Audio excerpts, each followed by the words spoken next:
going to look at the Code of Ethics for Engineers and analyze one of those codes and give some example from it. And you want to try to do this by telling a good story. Don't make it just, the Code of Ethics for Engineers was created by the blah, blah, blah, blah. Try to be energetic about it. Try to tell a story. So even if you're going to give an example, you can start with that example and then explain how it fits into the Code of Ethics, how the example broke the Code of Ethics, or how it upheld it, and explain the Code of Ethics that way. It's generally better to start with the story, start with the anecdote. It makes a much better presentation. Also, try to continue that story about the Code of Ethics through the presentation. Don't just say, John broke the code, and that's it. The Code of Ethics is blah, blah, blah. Try to think about how you would tell someone an interesting story from your life and point out the implications of it. That's what you want to do here. You want to analyze a situation, which could be hypothetical, it's fine, or a real situation. Analyze the situation and tell the story and analyze how it broke some part of the Code of Ethics.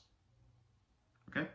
And hopefully you got that done. You're also submitting your TED Talk critique today, where you're seeing an example of a good presenter do something different from general engineering presentations. And that's really what I want you to start thinking about is, why are engineering presentations so different from other presentations? We tend to watch these other people give these TED Talks and we say, wow, yeah, that's really good. I love watching TED Talks. But people rarely say that about engineering presentations. Why is that? Well, maybe it's because engineering presentations sometimes don't follow the examples for good presentations or the guidelines for good presentations.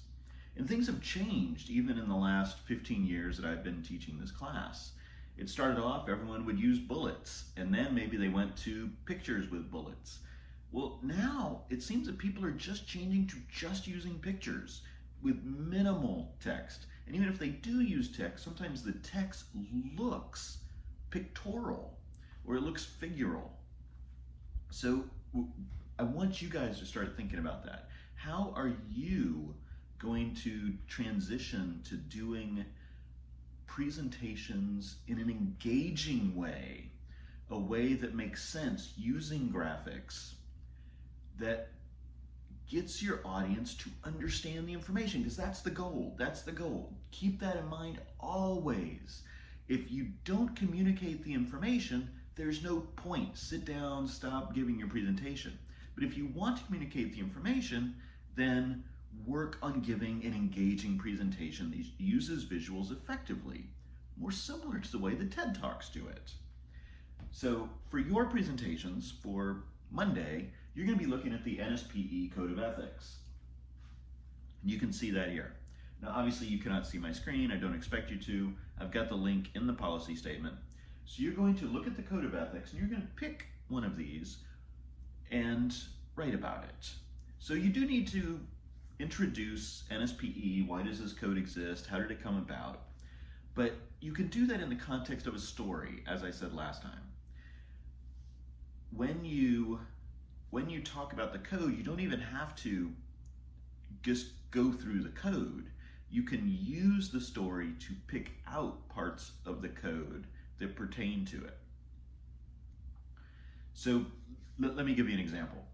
When I was presenting on posters, this was my presentation on posters.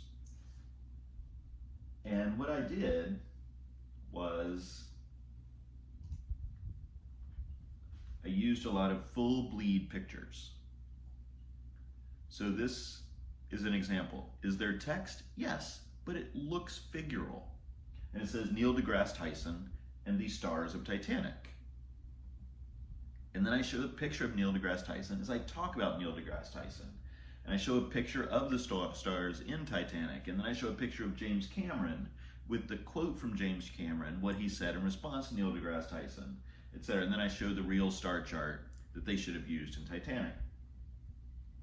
So even when I use text, it's done in a pictorial manner.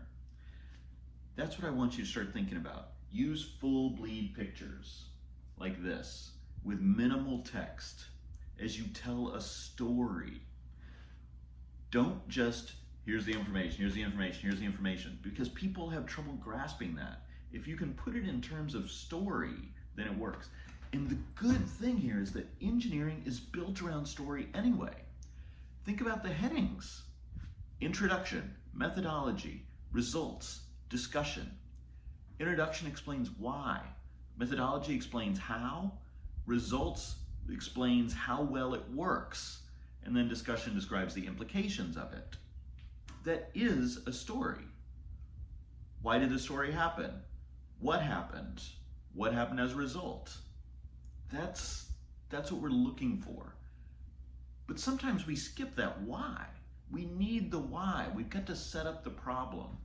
Imagine a movie that had no problem, no conflict. That's called a boring movie. And often these art house films, these arty films that the critics love, but people like us go, that was boring. It's because they don't set up a problem. There may be some sort of resolution, but if it's not a resolution to a problem, then forget it, we're not interested. So we want to tell a story. So tell the story of someone breaking the code of ethics, and then bring in the code, explain what the code is, explain how that situation breaks that code of ethics. And then we'll understand and we'll follow you. You need to do this in a 5-minute video. That's not very long. So 5 minutes, upload it as a YouTube video. Now I don't want you to do any editing. Notice in these videos I'm not doing any editing. I don't want you to stop and start. This should be straight through. Do not worry about it, okay? Don't break it. If you have a mistake, own your mistake. Now, can you redo it? Can you practice it? Can you record it 10 times? Sure. I don't think you really need to. But you want to give a good presentation. You want to practice.